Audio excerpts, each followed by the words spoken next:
Media మిత్రులకు, తెలుగు ప్రజలకు మీ మంగ్లీగా నేను ఒక్క విషయం చెప్పదలుచుకున్నాను. చట్టం ఎవరికీ చుట్టం కాదు. తప్పు ఎవరు చేసినా శిక్షార్హులే. ఈ మైక్రో ఫైనాన్స్ అనే పదమే నాకు తెలీదు. అలాంటిది నేను ఇంత పెద్ద కుట్ర చేశాను అనే అభియోగాలు నాపై రావడం నన్ను చాలా దిగ్భ్రాంతికి గురిచేసింది.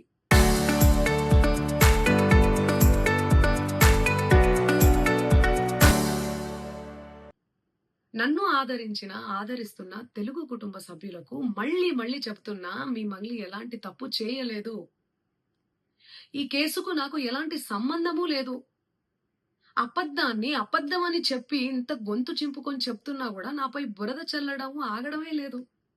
అందుకే ప్రతి చేతిలో ఉన్న మొబైల్‌కు, రిమోట్‌కు నా మొర చెప్పుకుంటున్నాను. చట్టాన్ని గౌరవించే పౌరురాలిగా బాధితులకు న్యాయం జరిగేందుకు, దర్యాప్తు అధికారులకు సహకరించేందుకు నేను సిద్ధంగా ఉన్నానని మీకు విజ్ఞప్తి చేసుకుంటున్నాను. మంగ్లీ ఎలాంటి తప్పు చేయలేదు, చేయదు కూడా.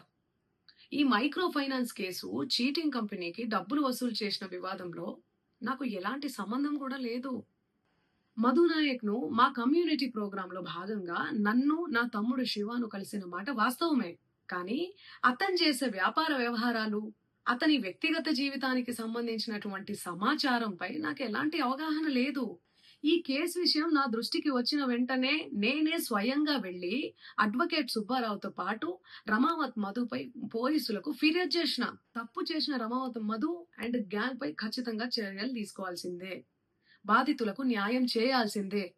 ఈ కేసులో మోసగాళ్లను, బాధితుల అంశాలను పక్కన పెట్టి నాపై, నా కుటుంబ సభ్యులపై దుష్ప్రచారం చేసేందుకు కొందరు వ్యక్తులు కావాలని ఈ వివాదంలోకి నన్ను లాగుతున్నారు. నిజానికి ఈ మైక్రో ఫైనాన్స్ అనే వ్యవహారంలో నష్టపోయింది బాధితులతో పాటు నేను కూడా ఒక బాధితురాలనే. వాళ్ళు అమాయకులు డబ్బులు పోగొట్టుకున్నారు. నేను పేరుని నష్టపోయాను. ఈ వివాదం తెరపైకి వచ్చినప్పటి నుండి ప్రతి క్షణం నా కుటుంబ సభ్యులు, నేను చేయని తప్పుకు బద్నామయ్యి మానసిక క్షోభకు గురి అవుతున్నాం. సో దయచేసి ఆలోచించండి అందరూ కూడా ప్రజలారా. నేను సూటిగా ఒకటే ప్రశ్న అడుగుతున్నా. నన్ను నిందించడానికి మైక్రో ఫైనాన్స్ కంపెనీ ఏమైనా నాదా? ఆ కంపెనీకి నేనేమైనా డైరెక్టరా? ఆ కంపెనీలో నాకేమైనా షేర్ ఉందా? అసలు ఆ కంపెనీలో ఇన్వెస్ట్ చేయండి అని నేనేమన్నా ఎక్కడైనా చెప్పానా? బాధితులు నేరుగా నాకేమైనా డబ్బులు ఇచ్చిర్రా? ఎవరో నా పేరు వాడుకుంటే నాకేం సంబంధం? సో దయచేసి మీడియా మిత్రులారా, ప్రజలారా అందరూ దయచేసి ఆలోచించండి.